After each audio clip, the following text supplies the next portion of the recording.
Welcome back to another segment of Behind the Scenes of the Waltons. Today, I'm going to be taking more of your questions in a segment of Ask Judy. First of all, happy Halloween, everyone.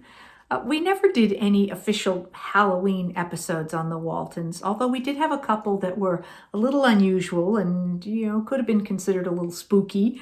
There was the one where Elizabeth was sort of haunted by a poltergeist, the changeling. So that was could have been considered a bit of a Halloween segment.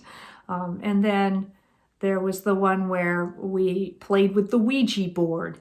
Again, some spooky things happening there. So those were probably the closest we came to having any Halloween episodes. And I don't really remember what we used to do around the set during Halloween.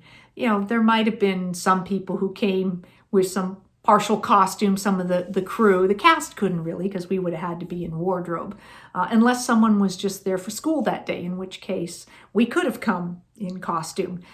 They may have put up a few decorations in the makeup room or something, but Halloween, and we may have also gotten candy. They probably had candy on the craft service table. So, but I used to enjoy Halloween and went out trick-or-treating with my friends and got dressed up and things like that. So, it was always a lot of fun.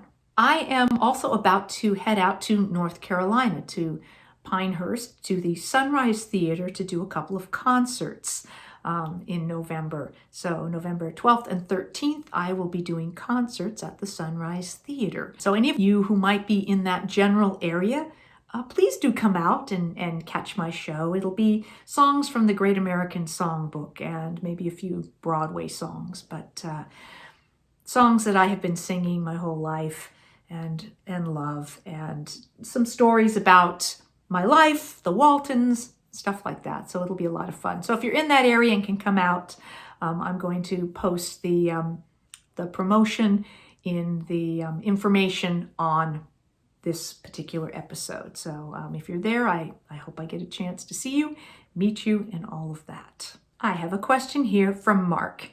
Your trip sounded wonderful. The food looked fabulous, it was. Which brings me to a question related to your kitchen table scenes on the Waltons. In watching reruns, I noticed that you all pretty much sat in the same spot around the table. I think that's true in real life as well. That was kind of why we did it. I know growing up, I always sat in the same seat at the table. We didn't move around a lot. Maybe if you had company, things might get shifted a bit, but pretty much people had their seat at the table. So we sort of established that very early on, and periodically a director would come in, and because of the way the scene flowed, they might want to be able to have the camera go from person to person to person. And if we weren't sitting next to each other in the right order, they couldn't do that. But we tended to dig our heels in and say, no, this is where I sit. Cammie's even talked about that when she was very little, she was like, no, this is where I sit. So we kind of established that and didn't really change it around. In later seasons, it tended to when John Boy was gone, and then when, Mama was gone at times, and when I had John Curtis, so I kind of had to sit at the end so the high chair could be there. So, and then when she was married and Cindy lived in, at the house too, and then Ben and Cindy had a baby. So things kind of started shifting around a bit then, and, Grandma and Grandpa were gone. But the first 5 seasons, we stuck to that. So then Mark said, however, Michael sometimes would sit to the left of Ralph and at other times sit to the right of Ralph. I saw this happen within the same episode. Was there a reason the seating changed? Probably with Michael, it did have to do with how they wanted to set the camera and where it was best to position her. So yes, she did change back and forth at times. That would be my best guess, was just, again, how they wanted to frame different shots and include the two of them. From Chris. Can you talk about any fight scenes? How were fight scenes staged on the Waltons? Did you have a fight coordinator come in, or were fights always done by stunt people? That kind of depended. In some scenes, you could tell that it was the actual actors involved. There was one time when John and John Boy ended up in a barroom brawl. So there were times where you actually physically saw them close up. So it was obviously them. So there would have been a like fight coordinator or stunt coordinator who came in and staged all of that and worked that out. And then stunt people who probably did some of the other stuff. I know in one scene, John Boy had been robbed, and then he sees the guy and he goes and he takes a flying leap at him. That was a stunt person.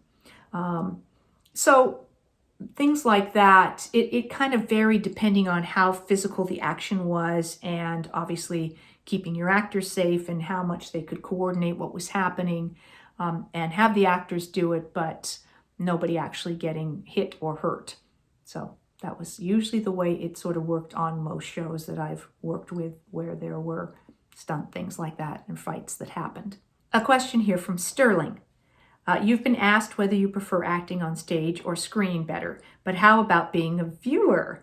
Would you rather watch a stage play or a TV show movie? Gosh,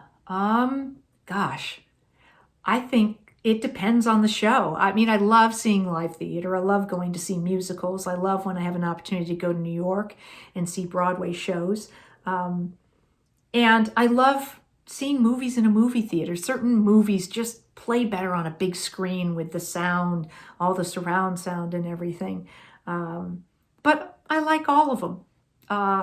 So I do not watch stuff like on my phone, or I even tend to not watch it on my iPad. I like a bigger screen. So trying to watch anything on my phone, I just feel like I'm missing so much of what's there. And particularly when you talk about movies that don't play all in close-ups. If it's all close-ups and what we call a bunch of talking heads, kind of like me. Here, I'm a talking head. That it doesn't matter as much. But if you want to really get the full scale of things, you really need to be on a bigger screen. And live theater is great. But again, if I have good seats, if I'm like way up in the third balcony, with a lot of shows, you just, again, miss so much. But kind of like how I feel about performing in all of those different genres, I kind of feel the same way about watching. And then you had another question. You brought up schooling on the set. Did you get a lot of homework, or did they take into account all those lines and direction you needed to learn for each day as enough homework? They weren't allowed to give us homework, which was kind of cool. So I didn't miss the whole homework thing. And I think it probably was because we had other homework at times to do. Most of the time, it wasn't so many lines that it was a big deal. And because I learned lines fast, it wasn't much of an issue for me. But, there were times when, yes, there was work to do. And you'd basically worked an 8-hour day, but then there was an hour for lunch, and then there was driving there, and then there was, driving home. So, you ended up with a pretty long day. And I think they thought that to add on a bunch of homework just didn't work. So they allowed time for us to get our work done actually when we were at the studio. That's what I have for you for this segment of Ask Judy. I will be back with more behind the scenes of the Waltons and more Ask Judy. Thanks for watching.